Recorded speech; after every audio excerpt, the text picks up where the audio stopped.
When it comes to YouTube, there have been many, many, many topics of discussion from the past about responsible platforming. That, if you are going to have a, an extremist figure on, or someone who has some, well, very extreme views, then you need to be prepared to at least challenge them and, have that conversation with them. And even as some people have said, not even be prepared to platform people with those ideas. And that is also a fair enough idea as well. If people want to do that, they feel that's right, that's fine. But if they are going to have these people on, then I do think they should challenge them on their ideas and what the stuff that they have said. But that has been a conversation that has been going on especially YouTube for years. So you would think that maybe the mainstream media might be a little bit smarter. But of course, that's not the case. Why? Well, in the case of Tucker Carlson, fired from, of course, Fox News, now a free agent and at least rich enough to be able to sustain his own independent news career. And one thing that worries me and should worry everyone in this is that Carlson decided he was going to go speak to Putin. And of course, this leads into what happens if Donald Trump wins. And I've said before, I think it's very 50-50. I really, really do. And I've said many a time that it will come down to turnout.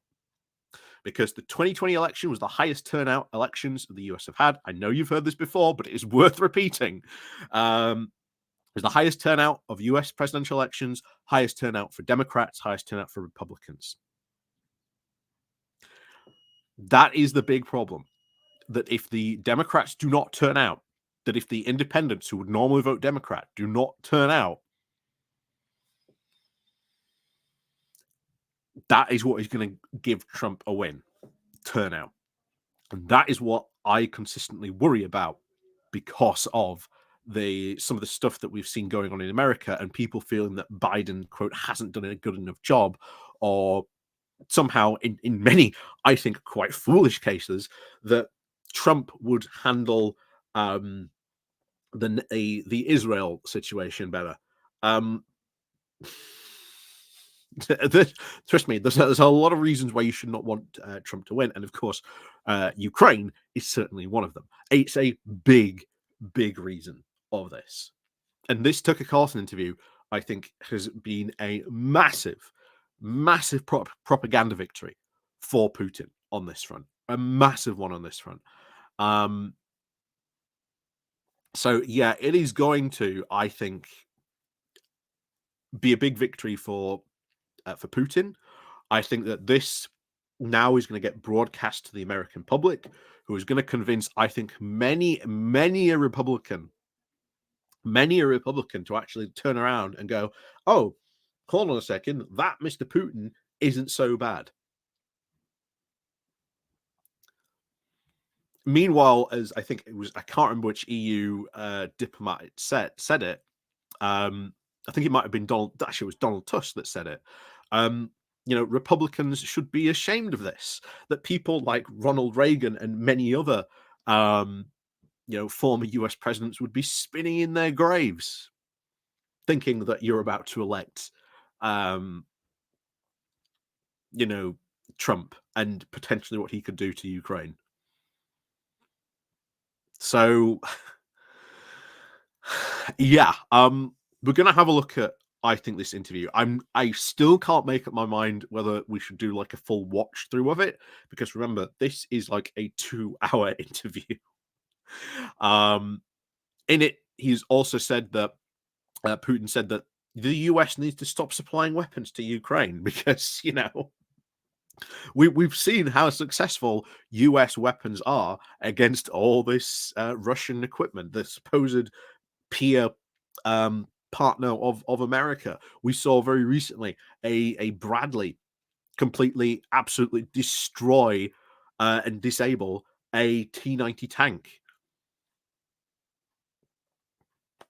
Stuff which apparently people in Russia and the people supporting Russia said could never happen, that Russian equipment is far superior and never is nowhere near close to matching or even in some cases outmatches the Western equipment.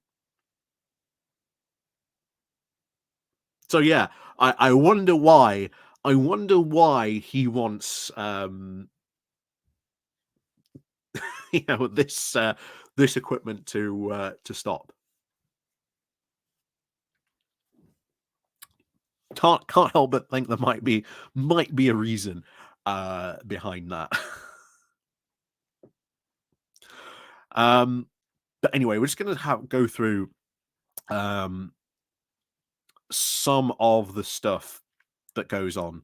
Um, so, for example, he kept on saying that Putin kept on saying that Zelensky was like a Ukrainian pimp and rat-like throughout all of it. That was really weird. Um, he gave this massive, like, 30-minute history of Russia as to um, uh, not only just Russia, but Lithuania, Poland, Ukraine, which, again, very, very worrying about that.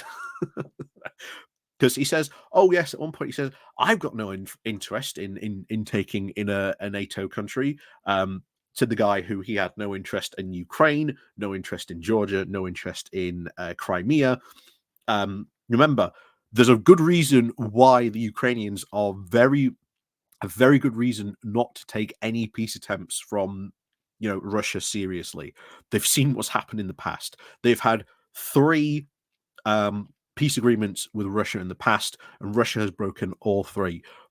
How can you guarantee that they are not going to break the fourth one, or in some cases, just not even bother? Um, doing some of the things that they are required to do during like a fourth peace agreement. It's very worrying. This is also again the strange one that he comes out with. So he also said that apparently that there were these peace talks that they were almost finalized, and that Ukraine threw away all this because of Boris Johnson. So bear in mind, if this peace agreement was almost finalized and completed, then what were these terms of the peace agreement that Ukraine was going to agree to? Because as far as we can tell, and especially from the Ukrainians, no progress really was being made during this.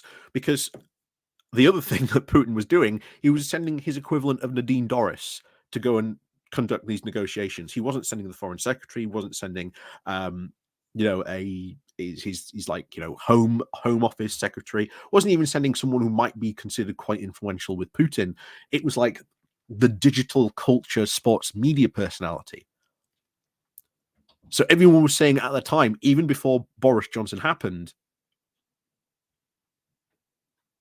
that Putin was not taking these talks seriously. So again, to continue this lie that Boris Johnson,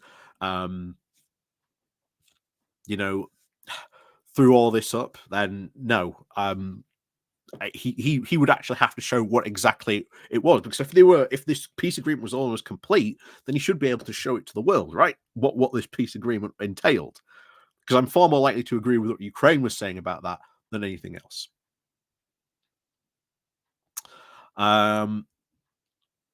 What's the other thing that he said? Oh yeah, this was what his message to the US, if they wanted to stop this from fighting. He said, "If you really want to stop the fighting, you need to stop supplying weapons. It will be over within a few weeks."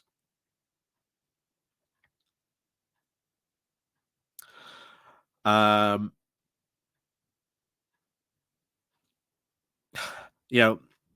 and again, I think the Ukrainians will continue fighting on regardless. They have said numerous times, even if they do not have these weapons and these support, they will keep on fighting regardless. They see this as a war of sort of independence. They see this as a war of aggression. The Ukrainians are more than happy to continue fighting. It's just that if they get the support that they need, they can fight more effectively. And as we've said before, they can do that time and time again. Honestly, I think I'm probably going to have to come back and reassess more of what was said in this interview. This might be like a full Geoscope special. Who knows? We'll see. But as always, thank you very much for watching, and of course, as always, we'll see you all next time. But yeah, this interview, I think there's still plenty more to go over it and what Putin said in some of this stuff, because some of it is really worrying and should not go unchallenged in the public realm. So, as always, thank you very much for watching, and of course, as always, we'll see you all next time.